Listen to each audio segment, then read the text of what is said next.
Alors, j'ai fait une vidéo sur un circuit gigantesque avec des fils longs d'une seconde lumière qui se connectent à une ampoule située à seulement 1 mètre de la batterie et de l'interrupteur.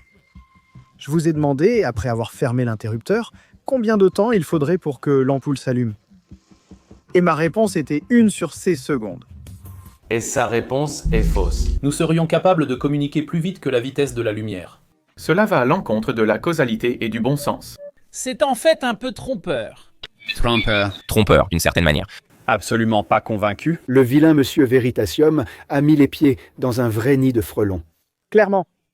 Je n'ai clairement pas bien expliqué ce qui se passait réellement dans la dernière vidéo, alors je veux clarifier toute confusion que j'ai pu créer. Derrière moi, il y a une version réduite de ce circuit. Il ne fait que 10 mètres de long de chaque côté. Évidemment, c'est bien plus court qu'une seconde lumière. Mais pendant les 30 premières nanosecondes, ce modèle devrait être identique au grand circuit. Et Caltech a des oscilloscopes très rapides, donc on pourra voir ce qui se passe pendant ce laps de temps. J'ai reçu énormément d'aide de Richard Abbott, qui travaille sur LIGO, le détecteur d'ondes gravitationnelles. Ici, on va mettre une petite résistance qui représentera notre ampoule. Et on va la mesurer avec un oscilloscope pour voir en gros quel est le délai entre l'envoi d'une impulsion de l'autre côté, en gros quand on actionne l'interrupteur, et le moment où on observe une tension aux bornes de la résistance. Et l'amplitude de cette tension est vraiment importante. Beaucoup de gens pensaient qu'elle serait négligeable. La quantité d'énergie fournie est minuscule. Un tout petit effet, n'est-ce pas? La quantité de puissance qui arrive à la lampe ici n'est pas complète. Il voulait dire que la lumière s'allume immédiatement même avec un courant très faible. Ce n'est pas ce que je voulais dire. En fait, avec cette hypothèse, la réponse de Derek est fausse. La lumière ne s'éteint jamais, peu importe l'état de l'interrupteur. Certains électrons franchissent l'écart et entraînent un courant de fuite extrêmement faible mais continu. Laissez-moi être clair sur ce que j'affirme, d'accord ? J'affirme que nous verrons une tension et un courant à travers la charge bien plus important qu'un simple courant de fuite. Une quantité d'énergie suffisante pour produire de la lumière visible si on utilise le bon dispositif. Et nous verrons cette énergie arriver en gros au moment où la lumière traverse le mètre qui nous sépare. Mais pour comprendre pourquoi cela se produit, on doit d'abord corriger quelques idées fausses que j'ai vues dans les réactions. Idée fausse numéro 1, penser que les électrons transportent l'énergie de la batterie à l'ampoule. Disons que nous avons un circuit simple avec une batterie et une ampoule en régime permanent. Si vous zoomez sur le filament de l'ampoule, vous verrez un réseau de noyaux atomiques positifs, le noyau et les couches d'électrons internes entourés d'une mer d'électrons libres, capables de se déplacer dans le réseau. La vitesse réelle de ces électrons est très élevée, environ 1 million de mètres par seconde, mais dans toutes les directions aléatoirement. La vitesse moyenne de dérive d'un électron est inférieure à 0,1 mm par seconde. Souvent, un électron va heurter un ion métallique et transférer une partie ou toute son énergie cinétique au réseau. L'électron ralentit et le réseau métallique commence à vibrer davantage, ce qui le fait chauffer. Et au final, c'est ce qui fait que le filament brille et émet de la lumière. Donc beaucoup de gens, regardant ça, et concluent que c'est l'électron qui a transporté l'énergie de la batterie jusqu'à l'ampoule où il a dissipé son énergie cinétique sous forme de chaleur. Mais demandez-vous, d'où vient l'énergie cinétique de cet électron avant la collision? Il n'a pas transporté cette énergie depuis la batterie. En fait, si le circuit vient juste d'être allumé, cet électron n'a jamais été près de la batterie. Alors comment a-t-il été accéléré avant la collision? La réponse est il a été accéléré par un champ électrique dans le fil. L'électron heurte sans cesse le réseau et perd de l'énergie, puis après chaque collision, il est de nouveau accéléré par le champ électrique. Donc même si c'est l'électron qui transfère l'énergie au réseau, l'énergie provient du champ électrique. Alors d'où vient ce champ électrique?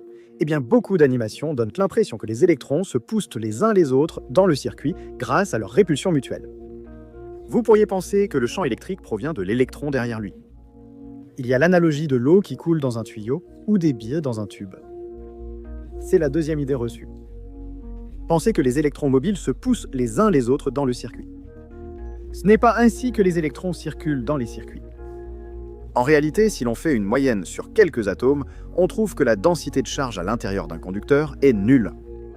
La charge négative des électrons et les noyaux positifs des atomes s'annulent parfaitement. Pour chaque force répulsive entre électrons, il existe une force égale et opposée provenant de l'ion positif voisin. Ces forces s'annulent, donc les électrons mobiles ne peuvent pas se pousser entre eux dans le fil. Alors, d'où vient le champ électrique? Troisième idée reçue, il vient entièrement de la batterie. C'est intuitif car la batterie est l'élément actif du circuit. Elle a un pôle positif et un pôle négatif, donc elle possède un champ électrique. Mais ce n'est pas ce champ électrique que tous les électrons dans le fil ressentent. Le champ électrique de la batterie est bien plus intense près d'elle. Donc, si ce champ poussait vraiment les électrons, alors si vous rapprochiez l'ampoule de la batterie, elle brillerait bien plus. Et ce n'est pas le cas. En réalité, le champ électrique dans le fil provient à la fois de la batterie et des charges à la surface des fils du circuit.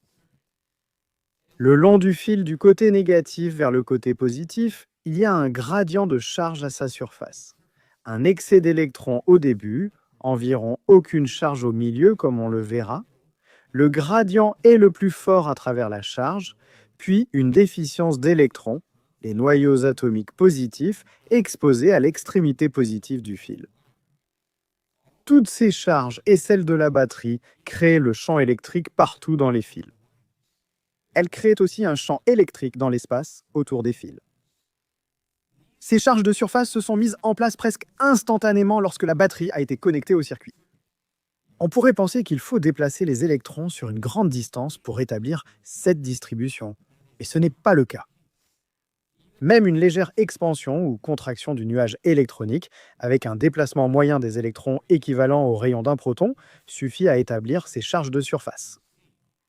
Donc le temps nécessaire au déplacement est négligeable et la vitesse du processus est seulement limitée par la vitesse de la lumière. Une fois que cette distribution est en place, la batterie fait un travail constant pour la maintenir en déplaçant les électrons à travers elle contre la force de Coulomb. Dans la charge, le champ électrique produit par les charges de surface accélère les électrons, qui dissipent leur énergie en heurtant le réseau cristallin. La batterie fournit de l'énergie au champ que les électrons extraient et transfèrent à la charge. Un ingénieur électricien, Ben Watson, a proposé une bonne analogie dans une vidéo réponse. La batterie est comme un berger. Les charges de surface sont les chiens de berger répondant à ses ordres et les électrons mobiles sont les moutons guidés par ces chiens. La description des charges de surface dans les circuits est absente de la plupart des manuels, mais elle est bien expliquée dans Matter and Interactions de Shabai et Sherwood. Ils ont aussi une simulation VPython où l'on voit les charges positives en rouge et les charges négatives en bleu. On peut voir comment cette distribution de charges crée un champ électrique net, représenté par la flèche orange partout dans et autour du circuit. Partout dans le fil, le champ électrique a la même intensité et sa direction suit le fil. Cela montre en fait le champ électrique au centre du fil, mais il est représenté en surface pour qu'on puisse le voir. Dans ce circuit, tous les conducteurs sont faits du même matériau, sauf le segment du bas, beaucoup plus étroit. Il représente une résistance. Comme la section est plus petite, la vitesse de dérive des électrons dans la résistance doit être plus élevée pour transporter le même courant qu'ailleurs dans le circuit. Or, la vitesse de dérive est proportionnelle au champ électrique, donc ce champ est maximal dans la résistance. Cela est obtenu par un gradient de charge de surface plus marqué à cet endroit. On peut aussi voir la contribution au champ électrique du côté de la batterie en magenta et celle des charges de surface en vert.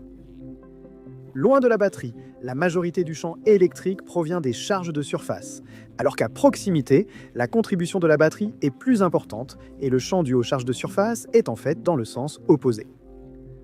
Pour résumer, les électrons ne transportent pas l'énergie de la batterie à l'ampoule, ni ne se poussent entre eux dans le fil. Ils sont poussés par un champ électrique créé par les charges de la batterie et celles à la surface des fils. Avec cette vision des circuits, ce qui semblait mystérieux devient logique. Si les électrons sortent et reviennent à la batterie à la même vitesse, comment transportent-ils l'énergie? La réponse est « ils ne le font pas ». Ils sont accélérés par le champ électrique avant chaque collision avec le réseau. À une jonction, comment le bon nombre d'électrons prend-il chaque chemin? Ils sont guidés par le champ électrique, qui est présent partout dans le circuit. Ce sont les champs les véritables acteurs, présents partout dans le circuit, et les électrons ne sont que leurs pions. Alors, comment cela s'applique-t-il au grand circuit? Quand la batterie est connectée au circuit, même avec l'interrupteur ouvert, les charges se réarrangent. Du côté négatif de la batterie, il y a un excès d'électrons à la surface des fils et de l'interrupteur. Du côté positif, il y a une déficience d'électrons, donc une charge positive s'accumule à la surface des fils. Les charges se réarrangent jusqu'à ce que le champ électrique soit nul partout dans le conducteur. Ce champ électrique provient de toutes les charges de surface et de celles de la batterie. Il y a un champ électrique à l'extérieur des fils dû à ces charges, mais il est nul à l'intérieur des fils.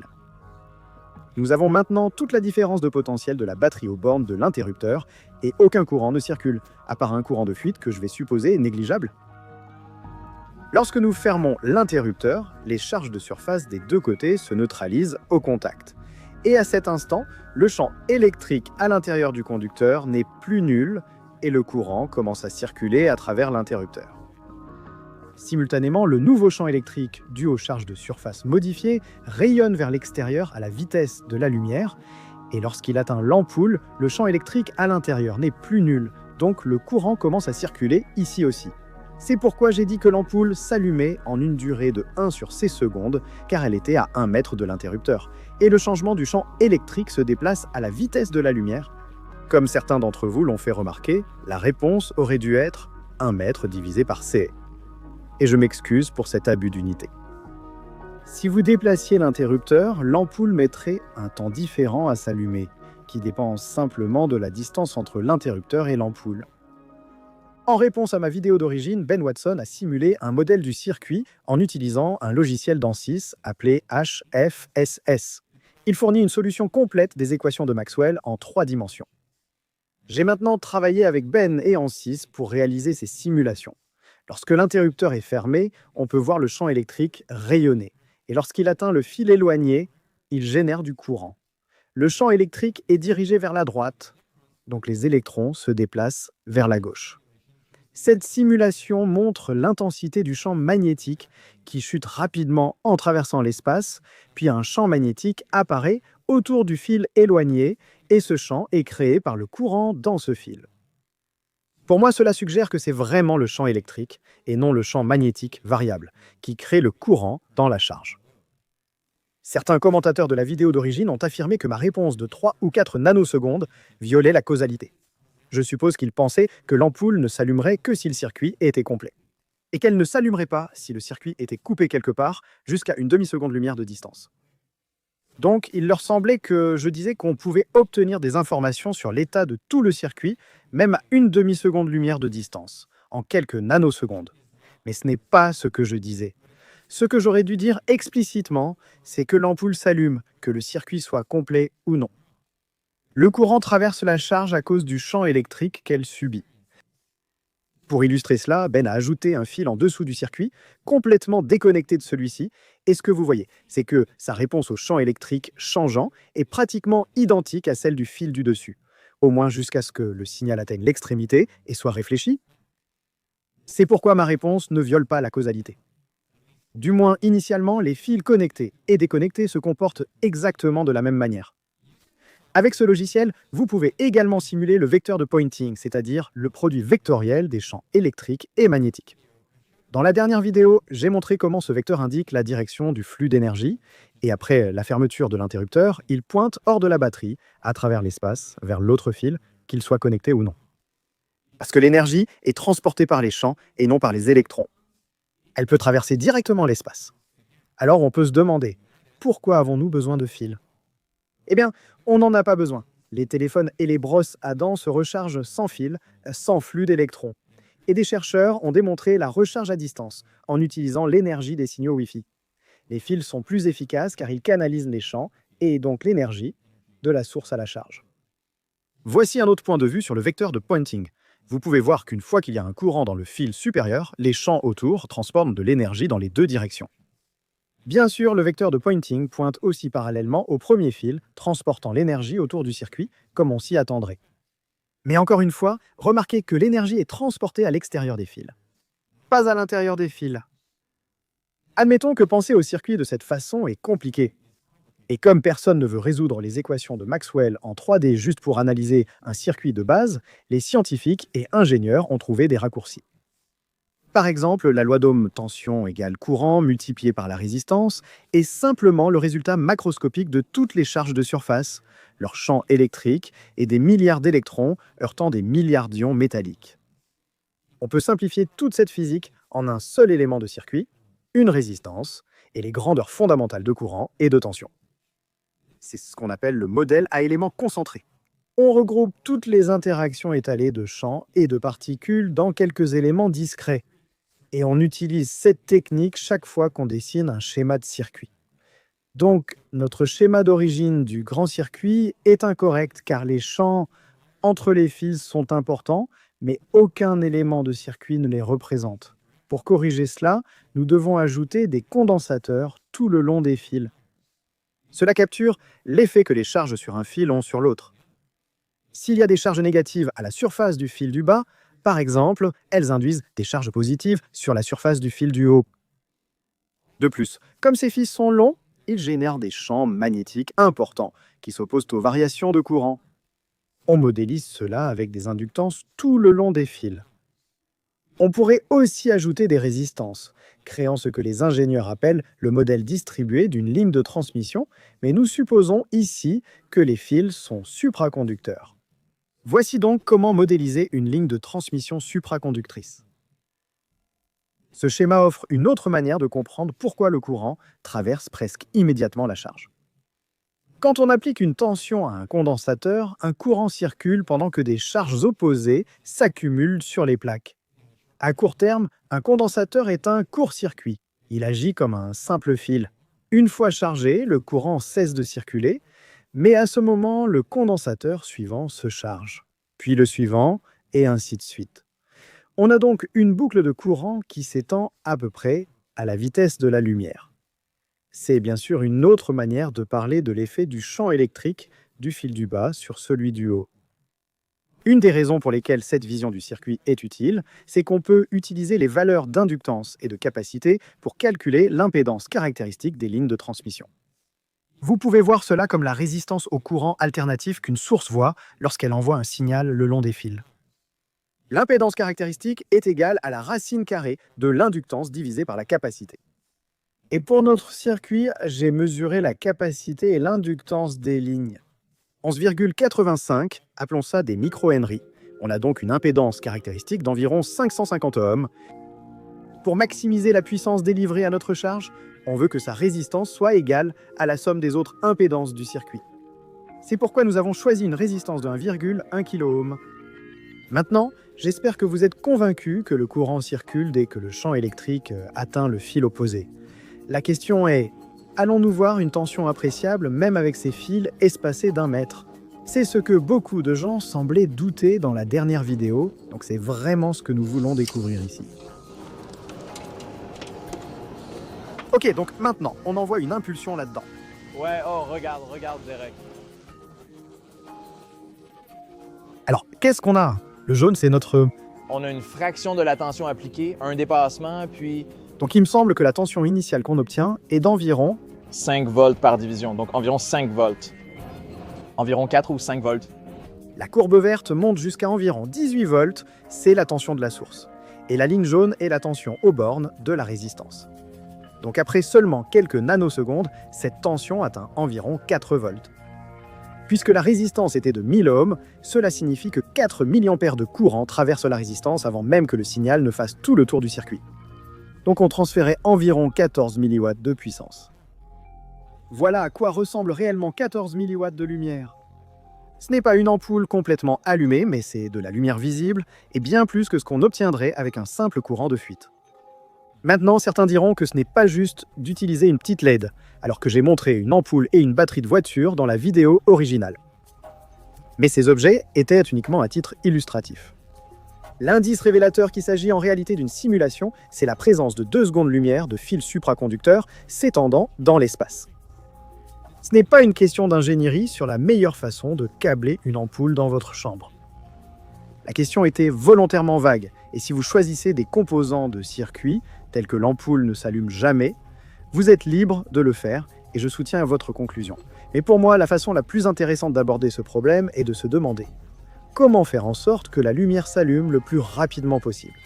Je craignais que ces longs fils captent toutes les ondes radio qui passent et qu'on ne voit même pas le signal à cause du bruit, mais vous pouvez clairement voir sur le graphique que le signal est bien au-dessus du niveau de bruit.